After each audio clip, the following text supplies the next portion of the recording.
BCom part second MBA के जो विद्यार्थी हैं उनका जो सब्जेक्ट है ईएफएम, उसका पेपर फर्स्ट है फाइनेंशियल मैनेजमेंट। इस पेपर फर्स्ट फाइनेंशियल मैनेजमेंट के अंतर्गत आज जो चैप्टर पढ़ेंगे अपन उसका नाम है रेशो एनालिसिस, अनुपात विश्लेषण। यह चैप्टर परीक्षा की दृष्टि से बहुत महत्वपूर्ण है क्योंकि इसमें कुछ न्यूमेरिकल्स हैं जो कि परीक्षा में सामान्यतः क्वेश्चन पूछे जाते हैं। तो रेशो एनालिसिस अनुपात विश्लेषण के अंदर सबसे पहले पढ़ेंगे व्हाट इज रेशो। अनुपात से आप क्या समझते हैं? तो the relationship of one item to another expressed in simple mathematical form is known as a ratio, यानी कि एक मद से दूसरे से संबंध को साधारण गणितीय रूप में प्रकट करना अनुपात कहलाता है। यानी कि दो संख्याओं के मध्य जो गणितीय संबंध है उसी को अपन अनुपात कहते हैं। और ये जो अनुपात विश्लेषण है किसी भी व्यवसाय की, किसी भी इंडस्ट्रीज के अंतर्गत उसकी जो वित्तीय स्थिति है उसका विश्लेषण करने में सहायता होती है। हमारे जो चैप्टर है उसमें रेशो एनालिसिस के कुछ टाइप्स दे रखे हैं। उसमें सबसे पहला टाइप्स है लिक्विडिटी रेशो, तरलता अनुपात। अब तो चूंकि इसमें जो शब्द है तरलता, तरलता का मतलब होता है कि व्यवसाय के पास में या उद्योग धंधे के पास में नगद स्थिति किस प्रकार की है, यानी कि उसके जो दायित्व हैं उसको भुगतान करने के लिए संस्था के पास में नगद की स्थिति है या नहीं, ये सब चीजें लिक्विडिटी अंतर्गत देखी जाती हैं। तो जो तरलता अनुपात है इसको हम शॉर्ट टर्म जो फाइनेंशियल सुदृढ़ता है उसको मापने के लिए काम में लेते हैं। तो इसका सबसे पहला जो रेशो है इसमें लिक्विडिटी रेशो में वह है करंट रेशो, चालू अनुपात।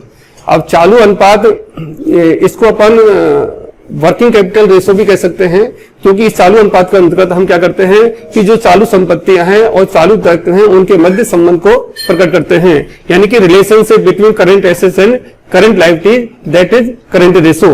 यानी कि चालू जो संपत्तियां हैं और चालू जो अनुपात है उसके बीच का जो संबंध है उसी को हम चालू अनुपात कहते हैं। अब यदि चालू अनुपात की हमें गणना करनी है तो जो फॉर्मूला है वो इस प्रकार से हो सकता है, current ratio equal to current assets upon current liabilities, यानी कि चालू अनुपात बराबर चालू संपत्तियां अपॉन चालू दायित्व। अब प्रश्न ये पैदा होता है कि चालू संपत्तियां कैसे कहते हैं? तो चालू संपत्तियां वे संपत्तियां होती हैं जो वर्ष के दौरान, सामान्यतः जो एक वित्तीय वर्ष है, एक जो लेखा वर्ष होता है उसके अंतर्गत बैलेंस शीट के अंतर्गत जो संपत्ति दिखा रखी है वो उनका स्वरूप कैश में परिवर्तित हो सकता है या वो अपना रूप स्वरूप बदलती रहती हैं। चालू संपत्तियों के कुछ उदाहरण हो सकते हैं। बैलेंस शीट में एसेट साइड हम दिखाते हैं सबसे पहले, जैसे कैश इन हैंड है, कैश एट बैंक है, बीआरस है, डेटर्स है, या प्रीपेड एक्सपेंसेज है, या एक्रूड इनकम है, या क्लोजिंग स्टॉक है, या शॉर्ट टर्म इन्वेस्टमेंट्स है, या एडवांस पेमेंट्स हैं, any other receivable with in year जो एक वर्ष में प्राप्त होने की संभावना होती है। ये कुछ एग्जांपल्स हैं चालू संपत्तियों के, यानी कि चालू संपत्तियां वे संपत्ति कहलाती हैं जो वर्ष के दौरान अपना रूप बदलती हैं, यानी कि कैश में कन्वर्ट होने की संभावना उनकी रहती है। अब आता है दूसरा है इसमें करंट लायबिलिटी, चालू दायित्व किसे कहते हैं? तो चालू दायित्व भी वो होंगे जो एक वर्ष के दौरान, यानी कि जो लेखा अवधि है उसके अंदर दायित्वों का भुगतान किया जा सकता है। तो उसमें एग्जाम्पल तो हम दे सकते हैं, जैसे बिल्स पेबल है, क्रेडिटर्स है, बैंक ओवरड्राफ्ट हैं, या शॉर्ट टर्म लोन्स हैं, आउटस्टैंडिंग एक्सपेंसेज है, टैक्स प्रोविजन है, अनक्लेम्ड डिविडेंड्स हैं, या प्रपोज डिविडेंड हैं, एडवांस फ्रॉम कस्टमर्स हैं, डिपॉजिट फ्रॉम डीलर्स हैं, यानी कि ये कुछ एग्जांपल्स हैं जो कि करंट लायबिलिटीज के हैं। तो किसी भी संस्था में जो चालू संपत्तियां हैं और चालू दायित्व हैं उनके बीच के संबंध निकाल करके हम चालू अनुपात की गणना की जाती है। अब जो चालू अनुपात है ये आदर्श अनुपात होना चाहिए 2:1। 2:1 का मतलब है कि यदि किसी संस्था के पास में 1 रुपए के चालू दायित्व का भुगतान करना है तो उस संस्था को चालू दायित्व भुगतान करने के लिए 2 रुपए उपलब्ध हैं, यानी कि वो संस्था की जो अल्पकालिक वित्तीय स्थिति है वो सुदृढ़ मानी जाएगी क्योंकि जो चालू दायित्व हैं उनका भुगतान करने में संस्था समर्थ है। अब हम यहाँ एक एग्जाम्पल लेते हैं और उसके हिसाब से यहाँ हम चालू अनुपात की हम गणना करते हैं।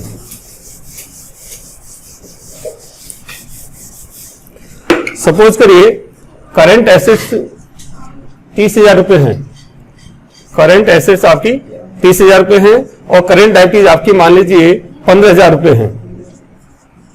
तो करंट रेशो क्या होगा? फॉर्मूला आप ले सकते हैं, करंट रेशो बराबर current assets upon current liabilities, तो करंट एसेट कितनी यहाँ पर 30,000 रुपए और अपॉन करंट लायबिलिटीज कितनी है 15,000 रुपए। तो ये अनुपात क्या होगा 2:1, यानी कि संस्था के पास में चालू जो दायित्व है 15,000 रुपए उनको भुगतान करने के लिए पर्याप्त मात्रा में 30,000 रुपए की चालू संपत्तियां उपलब्ध हैं। और ये इस बात का प्रमाण है कि उसकी जो अल्पकालीन वित्तीय सुदृढ़ता है वो अच्छी है। हम ये मान के चलते हैं कि यदि कीमतों में 50% कमी भी हो जाएगी मूल्यों में, तो भी जो दायित्वों का भुगतान कंपनी करने में समर्थ होगी। अब जो करंट एसेट्स हैं, जैसे हम और बैलेंस शीट में और एग्जांपल ले सकते हैं। मान लीजिए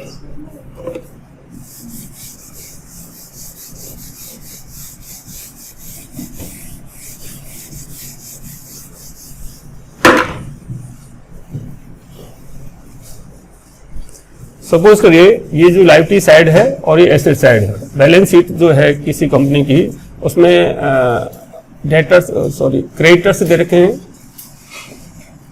10,000, बिल्स पेबल बीपी है 5,000 और मान लीजिए बैंक ओवरड्राफ्ट है 10,000, शॉर्ट टर्म लोन्स हैं 5,000। ये हो गए आपके 15 30,000।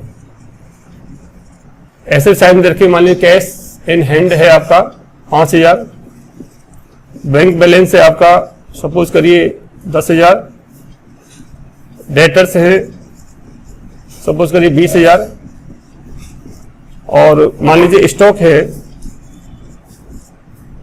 15,000 और ले सकते हैं अपन, चलो इतना ही ले लेते हैं अपन, तो 5 5 10 50,000। तो इसका रेशो क्या होगा, इसमें एक चीज और ले लेते हैं अपन, BR मान लीजिए 10,000 है और प्रीपेड एक्सपेंसेस 5,000 है और मान लीजिए एक्रूड इनकम है आपकी